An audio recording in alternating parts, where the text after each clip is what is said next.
Welcome to another edition of In the Know. I am your host, Tony Reeves. For many Americans, despite the progressive changes that we've experienced, there are still things that remind them of the atrocities and the discrimination that they have faced. Now, I'm not talking about symbols of these atrocities like the Confederate flag or objects like statues of Confederate generals. What I'm talking about are businesses and establishments that once refused service to people of color, but now open their doors to all people. Now, despite these changes, for some people, the memories of these periods of time have left a lasting impact. So today, I want to tell you about one such establishment, McDonald's, and how it left a lasting and powerful impact on one of my loved ones, my Aunt Berniece. What will it bring? This is a reality we simply have to accept. Let's go ahead and get started.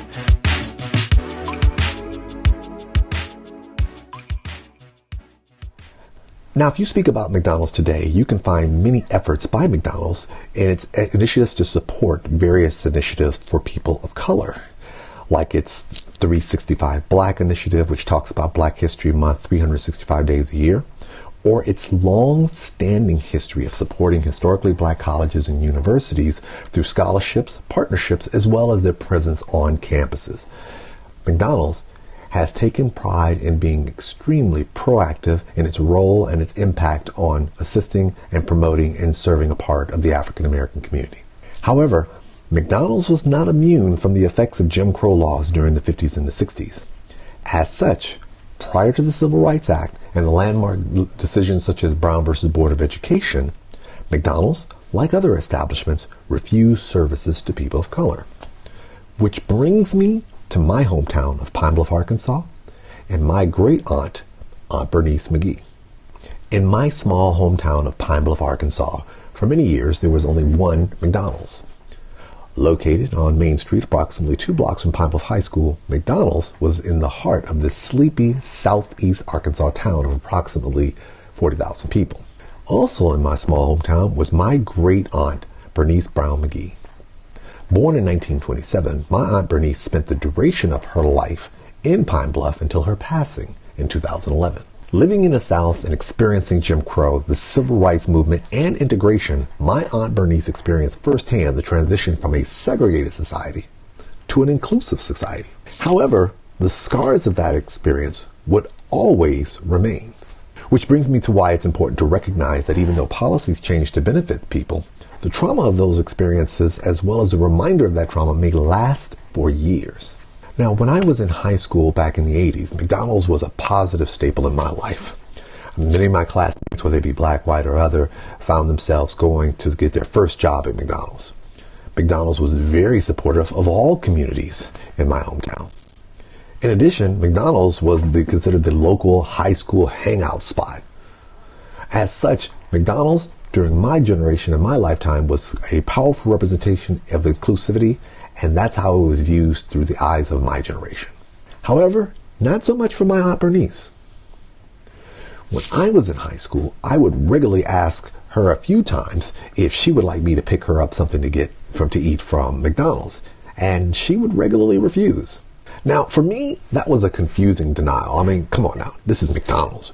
Who refuses McDonald's? I didn't understand, and it wasn't until many years later that I realized what was going on. After her passing, I asked her daughter, my Aunt Joy, which is my mother's cousin and my Aunt Bernice's daughter, why Aunt Berniece refused McDonald's. In Aunt Joy's words, Aunt Berniece, quote, remembers a time when they, being McDonald's, refused to serve her. So Aunt Berniece felt that if her money was not good enough for them then it is not good enough for them now, unquote. I was completely taken aback. I had never thought about my Aunt Bernice's experience with McDonald's from her perspective. For me, I only knew McDonald's for all the things that they were doing during my lifetimes, and all of my experiences were positive.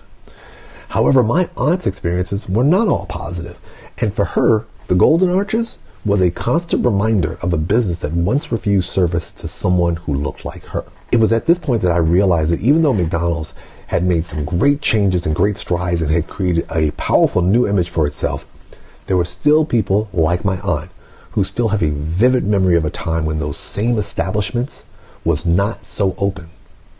And it's important to remember that, because sometimes asking people like my aunt to forget the trauma from the experiences of that time and to treat the experience as if it did not exist is not always easy, especially when the symbols of that time period still exist. That's it for today's In the Know with Tony Reeves. Again, it's important that for many Americans who lived through the atrocities of the past, there are still modern day reminders of those experiences.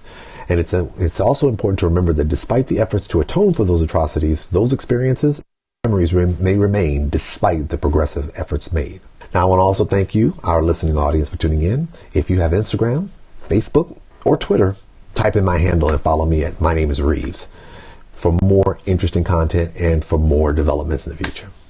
As always, I'm Tony Reeves, and always make sure that you are in the know. In the know. Good evening, everyone. In